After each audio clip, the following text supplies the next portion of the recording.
안녕하세요, 리본카 전효빈입니다. 지금 저는 리본카 청라지점에 나와 있어요. 얼마 전에 소형 SUV에서 가장 인기 있는 차가 풀체인지를 했죠. 바로 셀토스가 신형으로 다시 태어났는데, 그러다 보니까 이런 생각이 드는 거예요. 그러면은 기존에 나왔던 그 구형들은 도대체 어떠한 근황을 가지고 있는지 그런 것들이 좀 궁금해지더라고요. 그래서 오늘은 이 셀토스 구형들의 근황들을 한번 쭉 알아보고, 이 셀토스 구형들이 페이스리프트를 했냐 안 했냐에 따라서 굉장히 옵션 차이가 심하고, 그리고 어떤 옵션들이 들어가 있는지에 따라서도 이게 굉장히 편차가 심하더라고요. 그래서 오늘은 이 구형 셀토스들을 한번 쭉 보면서 지금 현재 가격 근황은 어떻게 돼 있는지 그런 것들까지 한번 알아보도록 하겠습니다.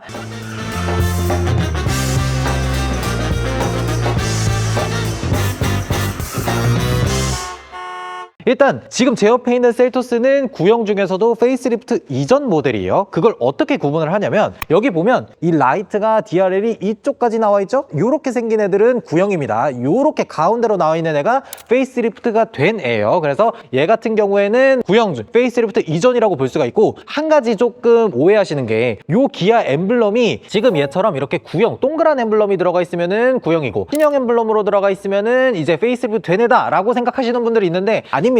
요 구형 셀토스라고 하더라도 2021년 7월 이후에 나오는 애들이 신형 로고를 달고 있는데, 걔네들이 페이스리프트 이전에 한 1년 정도 팔렸기 때문에 요 엠블럼만 가지고 판단을 하시면 안 돼요. 요 앞에 있는 그릴, 요걸로 판단을 하셔야 됩니다. 그리고 이 셀토스가 제가 생각했을 때 최소한 프레스티지, 이 중간급 등급 이상은 올라와야 좋다라고 얘기를 드리는 게 있는데, 그런 것들을 측면에서 한번 보면요, 일단은 이 셀토스가 전장 재원 자체가 4400mm가 살짝 안 됩니다. 저는 요 정도만 하더라도 사실 가족들이 타고 다니거나 이런 데에는 전혀 불편함이 없을 것 같다는 생각이 들더라고요. 실제로도 주변에 어떤 분들이 있냐면, 셀토스 정도만 돼도 편의 옵션들이나 이런 거 다 들어있기 때문에 난 요 정도만 해도 좋아 라고 얘기하시는 분들이 있더라고요. 그리고 왜 프레스티지나 이런 것들을 뭐 보라고 얘기를 하냐면, 지금 여기 보면은 17인치 휠이 들어가 있죠. 요 17인치 휠이 들어가 있으면은 프레스티지 등급이라는 걸 알 수가 있습니다. 제일 아래급 트렌디 등급으로 내려가게 되면 16인치 스틸 휠 같은 것들이 들어가요. 그래서 그게 사실 외관에 그렇게 예뻐 보이진 않기도 하고, 그리고 옵션이 너무 많이 빠지기 때문에 어지간하면 프레스티지 등급부터 구매하는 걸 좀 추천을 드려요. 그리고 뒤쪽에서 봐야 되는 것 중에 중요한 것 중에 하나는, 셀토스 같은 경우에는 옵션으로 180만 원 정도를 주면은 사륜구동을 넣을 수가 있어요. 근데 사륜구동만 되는 게 아니라 뒤쪽 서스펜션이 토션빔에서 멀티링크로 바뀝니다. 그래서 나는 승차감이나 이런 것들을 좀 중요시 생각해 라고 얘기하는 분들이라면 어지간하면은 사륜구동이 들어가 있는 모델을 고르는 게 좋은데, 소형 SUV에서 180만 원짜리 옵션을 선택하는 게 가성비를 생각하면은 쉽지 않은 선택이죠. 그래서 어지간한 모델에는 사륜구동이 잘 안 들어가 있습니다. 이런 것들은 참고하시면 좋을 것 같아요. 그리고 뒤쪽에서 보면은 TGDI라고 되어 있죠. 구형 같은 경우에는 엔진 라인업이 두 개가 있었습니다. 1.6 터보 가솔린이랑 1.6 디젤이 있었어요. 근데 그게 디젤이 2021년 정도에 단종이 되고, 그 다음부터 2.0 자연흡기 가솔린으로 바뀌었습니다. 그래서 구형 같은 경우에는 1.6 디젤, 1.6 가솔린 터보가 있는데, 1.6 디젤 같은 경우에는 연비면에 있어서는 사실상 거의 최고 수준이라고 할 수가 있어요. 그러니까 내가 고속도로를 좀 많이 타고 좀 주행거리가 많아 라고 하시는 분들이라면 디젤을 고르는 것도 나쁘지 않은 선택인 것 같고, 그거 말고 어지간하면은 가솔린을 사는 게 좋아요. 가솔린 모델이 1.6L 가솔린 터보에다가 뭐 출력도 한 177마력 정도 되기 때문에 시내 도로를 주행하거나 고속도로에서 추월을 한다거나, 또 얘가 무게도 가볍거든요. 1.4톤 정도밖에 안 돼요. 경쾌한 주행이 가능해서 저는 가솔린 모델이 좋다고 생각하고, 또 가솔린 모델이 감가방어라든지 이런 거에서 훨씬 탁월하기 때문에 어지간하면 가솔린 모델을 고르는 걸 좀 추천을 드려요. 그리고 트렁크 이렇게 열어서 보면은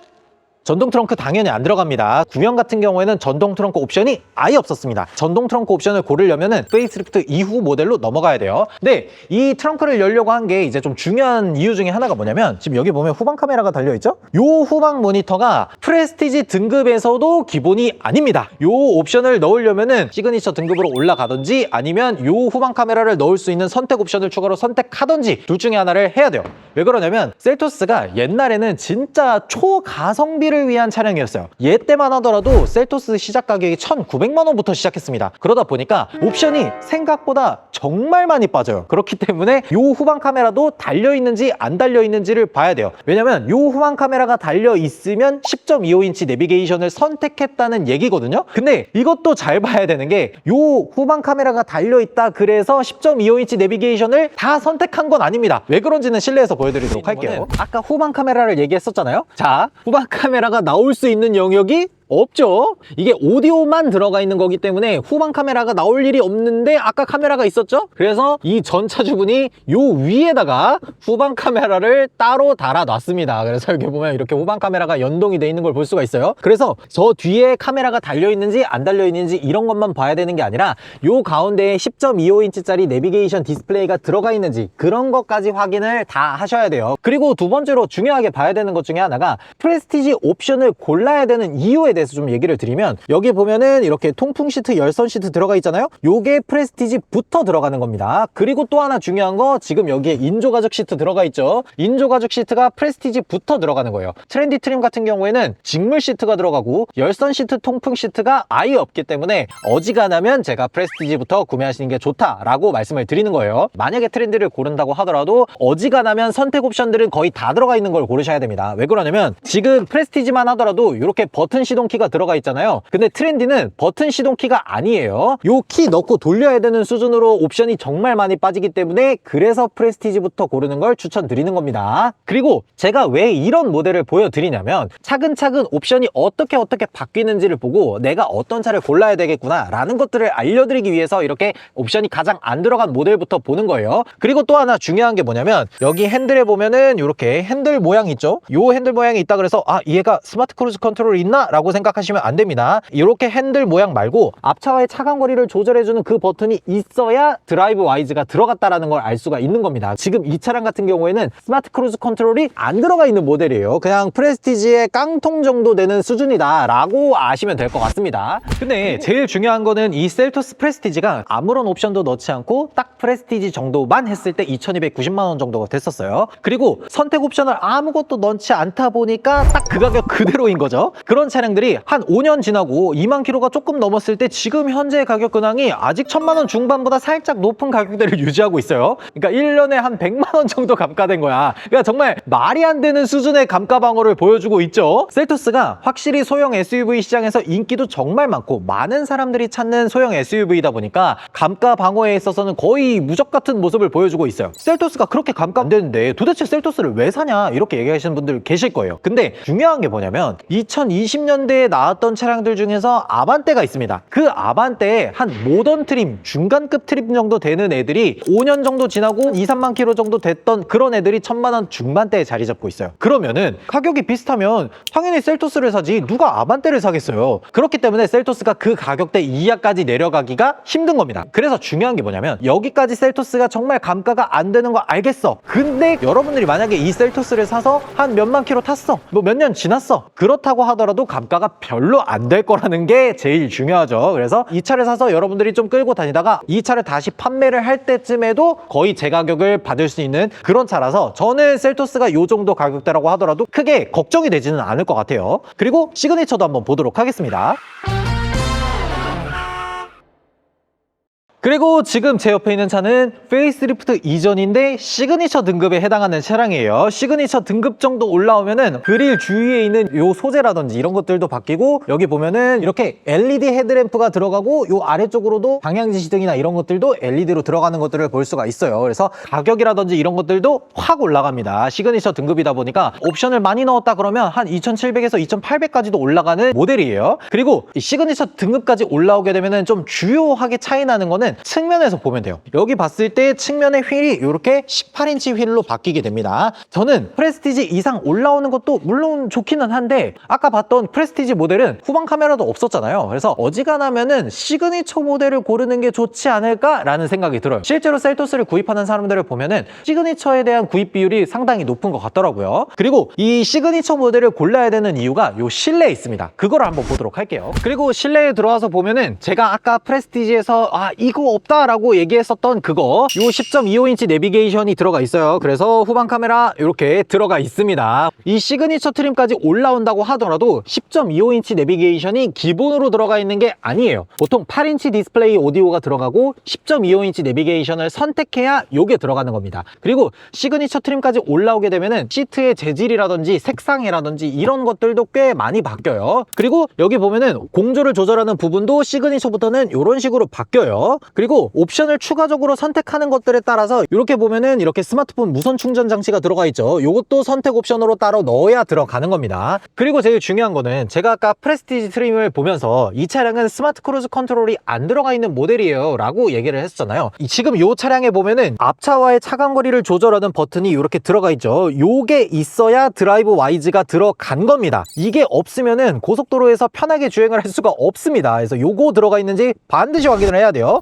그리고 정말 중요한 거는 요 시그니처 등급 정도 되는 차량이 어느 정도 감가가 되는지 그런 것들을 한번 알아보면요. 일단 제 옆에 있는 셀토스는 시그니처 등급에서도 옵션을 꽤 많이 선택한 차량입니다. 아까 봤던 뭐 10.25인치 내비게이션이라든지 이런 것들이 더 추가가 되어 있었죠. 그래서 신차로 출고할 때만 하더라도 한 2,800만 원 정도가 조금 넘었었던 그런 차량이에요. 그런 차량이 지금 한 4년이 조금 넘고 주행거리가 3만 킬로미터가 안 됐거든요. 그런 차량이 2천만 원 초중반 정도의 가격대에 위치해 있습니다. 그러니까 셀토스는 1년에 거의 100만 원 정도씩 감가가 된다. 이렇게 보시는 게 마음 편할 것 같아요. 보통 우리가 셀토스를 장기 렌트로 끌어보면 어떨까라는 생각들을 가끔 하시곤 해요. 왜 그러냐면 셀토스를 장기 렌트하는 비용이 보통 한 20만 원에서 30만 원 요 정도 사이에서 광고가 되거든요. 그래서 저는 장기 렌트가 아무리 보험료라든지 자동차세라든지 이런 것들이 다 포함되어 있는 가격이라고는 하지만 굳이 장기 렌트를 할 필요가 있을까라는 생각이 들어요. 그냥 시그니처 등급에 옵션 많이 들어가 있는 차량 그냥 내가 구매해서 타고 다니다가 내가 탈 만큼 타고 팔면 1년에 한 100만 원 정도씩 감가가 된다라고 생각하고 타고 다니면 되는 거잖아요. 그래서 제가 생각했을 때는 장기 렌트를 하는 것보다는 편하게 타고 다니다가 차를 바꾸게 됐을 때 그냥 편하게 판매해버리면 내가 그때 제 가격을 받을 수 있는 그런 차라는 게 딱 증명이 되는 것 같아요. 그리고 마지막으로 페이스리프트가 된 셀토스를 보도록 하겠습니다. 제가 아까 말씀을 드렸죠. 요 그릴 한가운데로 라이팅 그릴이 있으면은 페이스리프트가 된 모델이라고 보시면 됩니다. 근데 개인적으로 저는 셀토스가 페이스리프트를 하고 나서 구형이 좀 더 예뻤지 않았나? 라는 생각이 살짝 들거든요. 라이팅 그릴이 요 위쪽으로 되어 있으면 좀 괜찮았던 것 같은데 요 가운데로 이렇게 나와 있는 게 구형이 조금 더 낫지 않았나? 그런 생각이 살짝 들기는 해요. 그리고 제 옆에 있는 차량은 프레스티지 트림인데 요때에도 제가 어지간하면 프레스티지 트림부터 고르세요 라고 얘기하는 것들을 한번 보여드리도록 할게요. 측면에서 한번 보면요. 측면에서 제일 먼저 볼 수 있는 게 이런 식으로 18인치 휠이 들어가 있어요. 페이스리프트 이전 같은 경우에는 16, 17, 18 이렇게 인치수가 결정이 돼 있지만 페이스리프트가 되고 난 후에는 17인치 휠이 없어졌습니다. 16인치, 18인치 이렇게 두 가지로만 구성이 돼 있어요. 그리고 사실 뒤쪽에서 바뀐 거라고는 그냥 디자인 정도만 바뀌었고 실내에서 변경점이 정말 많거든요. 그것들을 한번 보도록 할게요. 그리고 실내에 들어와서 보면 바뀐 것들이 정말 많습니다. 어떤 것들이 바뀌었냐면 일단 노브 타입 기어 시프터가 이렇게 전자 다이얼식 기어 시프터로 이런 식으로 바뀌어요. 그리고 요 위쪽으로 10.25인치 디스플레이가 이런 식으로 들어가 있죠. 이게 내비게이션이 들어가 있는 모델입니다. 그래서 이런 것들은 굉장히 잘 보셔야 돼요. 왜 그러냐면 디스플레이 오디오라고 하면은 내비게이션이 빠진 거기 때문에 어지간하면 이렇게 내비게이션이 들어가 있는 차량들이 훨씬 좋아요. 그리고 지금 여기 보면은 후방 카메라가 이런 식으로 들어가고 오른쪽으로 보면은 모니터링 팩을 넣었을 때 이런 식으로 어라운드 뷰가 들어가 있죠. 페이스리프트 이전까지만 하더라도 후방 모니터가 기본 옵션이 아니었어요. 근데 페이스리프트를 하고 나서 후방 모니터가 기본 트림으로 바뀌었습니다. 거기에다가 모니터링 팩을 넣으면 어라운드 뷰가 나오도록 옵션 선택 개선 사항이 이루어졌기 때문에 내가 만약에 어라운드 뷰라든지 이런 것들이 필요해 라고 하면은 어지간하면 페이스리프트가 된 그런 애들로 고르는 게 좋아요. 그리고 또 하나 좀 얘기를 하는 게 트렌디 트림을 고르지 말라고 얘기했던 게 있잖아요. 트렌디 트림을 고르게 되면 이게 인조 가죽 시트가 아니라 직물 시트로 들어가고 열선 시트도 빠집니다. 물론 2024년형 이후 모델들은 직물 시트라 하더라도 열선 시트가 들어가기는 해요. 근데 우리는 여름에 40도 막 이렇게 올라가기 때문에 통풍 시트 반드시 필요하잖아요. 이 통풍 시트를 넣으려면 이렇게 프레스티지 트림 이상 고르는 게 좋아 보여요. 그리고 이 계기판 디스플레이도 10.25인치로 이렇게 들어가도록 바뀌었는데 요거는 옵션을 넣어야 되고요. 아래쪽으로 봤을 때 이렇게 차간거리 조절 있으면은 얘가 스마트 크루즈 컨트롤이 들어가 있는 차량이다 라고 알 수가 있는 겁니다. 그리고 몇 가지 더 중요한 사항들이 있는데 뭐냐면 페이스리프트가 된 셀토스부터 기존의 177마력이었는데 198마력으로 엔진 출력도 개선이 됐고 거기에다 추가적으로 더해서 두 가지 옵션을 더 고를 수가 있는데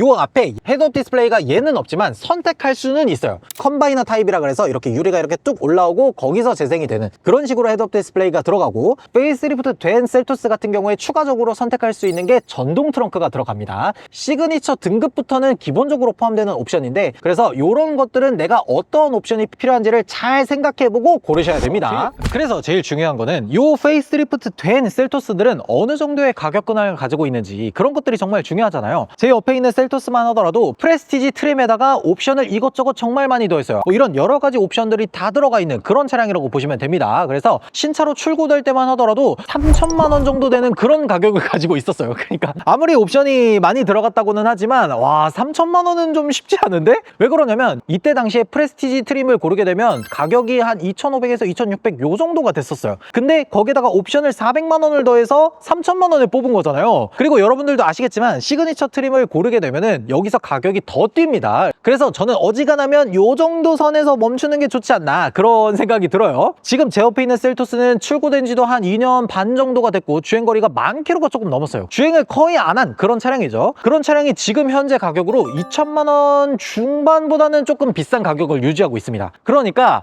얘는 지금 2년 반 정도가 지났으니까 거의 1년에 한 100만 원에서 150만 원 요 정도 사이가 감가가 되는 거예요. 아무리 생각해도 감가가 너무 안 되기는 한다. 근데 이렇게 생각하시는 분들이 계실 거예요. 셀토스 이제 내년이면 1월부터 풀체인지 모델 나오고 그거 판매가 될 건데 가격이 너무 비싼 거 아니냐? 아무리 감가 방어를 잘한다 그래도 너무한 거 아니냐? 이렇게 얘기하시는 분들도 계실 거예요. 근데 그렇지 않습니다. 왜 그러냐면 신형 셀토스는 신형 셀토스만큼 가격이 올라갈 거예요. 구형 셀토스 같은 경우에는 디스플레이도 10.25인치 들어가고 스마트 크루즈 컨트롤도 HD1 들어가고 뭐 이런 여러 가지 잡다한 것들이 좀 낮았잖아요. 신형부터는 안전 관련 옵션들도 뭐 HD2도 들어가고 어라운드 당연히 들어가고 전동 트렁크 들어가고 심지어 여기서 에어백 개수도 늘어나고 12.3인치 디스플레이도 들어가고 여러모로 좋아지는 점들이 정말 많아요. 그러다 보니까 신차 가격도 확 뛸 겁니다. 그렇기 때문에 얘가 신형이 나온다 그래서 가격이 현저하게 떨어질 거냐 라고 하면은 그렇지는 않을 것 같아요.